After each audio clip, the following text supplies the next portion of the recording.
Praise the Lord, hallelujah.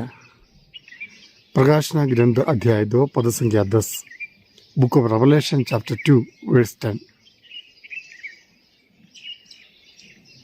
तुम्हें जो कष्ट भोगना होगा उससे मत डरो।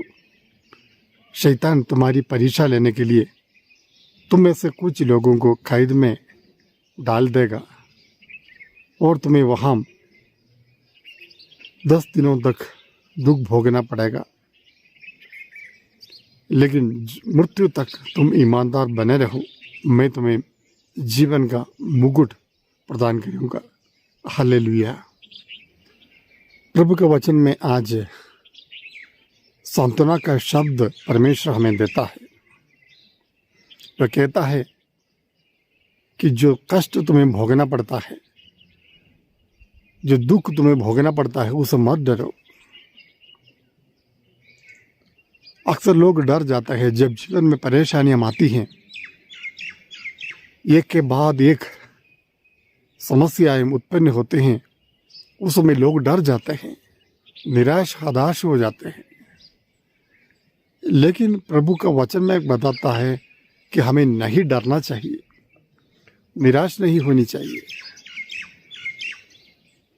कष्ट संकट आना स्वाभाविक है।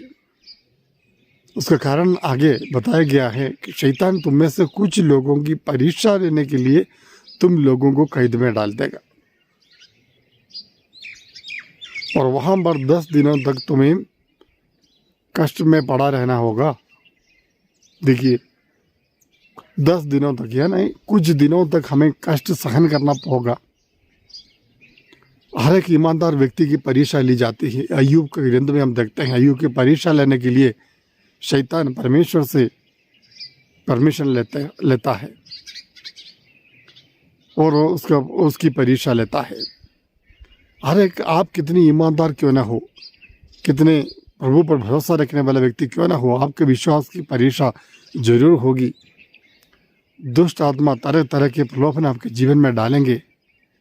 आपकी परीक्षा लेने के लिए वह पूरे का पूरा प्रयास करेगा, लेकिन आपको डरने की जरूरत नहीं है। 10 दिन तक तुम्हें इस कष्ट में पड़ा रहना होगा, यानी कुछ दिनों के बाद आप इस कष्ट से ऊपर आएंगे। प्रलोभन के कारण, परीक्षा के कारण कुछ दिनों तक आपको कष्ट तकलीफ सहन करना होगा, लेकिन ये समाप्त हो जाएगा। आप इसके बाद आप सूर्य की तरह चमकेंगे।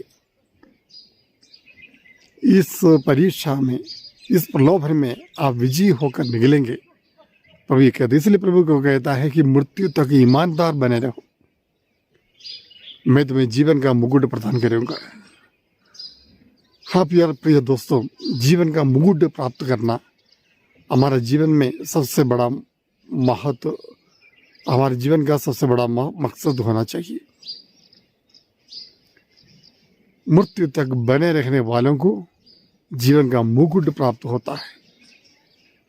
मृत्यु तक बने रहे, आखिरी पल तक, आखिरी श्वास तक हमें ईमानदार बने रहना चाहिए। प्रभु की दृष्टि में निर्दोष और ईमानदार बने रहना चाहिए। अपने विश्वास को नहीं त्यागना चाहिए। अपने प्रभु पर भरोसा रखते हुए हमें आगे बढ़ना चाहिए, क्योंकि हम पराजित नहीं होंगे, क्योंकि प्रभु हमारे साथ है। प्रभु का सामर्थ्य हमारे साथ है। विश्वास का बल, विश्वास का सामर्थ्य बल हमारे साथ है। इसलिए प्रभु यीशु ने कहा, अगर तुम विश्वास करोगे तो पहाड़ को भी यहाँ से हटा सकोगे।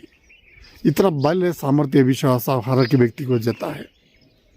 ईमानदार बने रहना जीवन में महत्वपूर्ण है। प्यारे भाई और बहनों, परीक्षा में, संकट में, दुख दर्द में, पीड़ा में, तकलीफ में, रोग बीमारी में ईमानदार बने रहिए।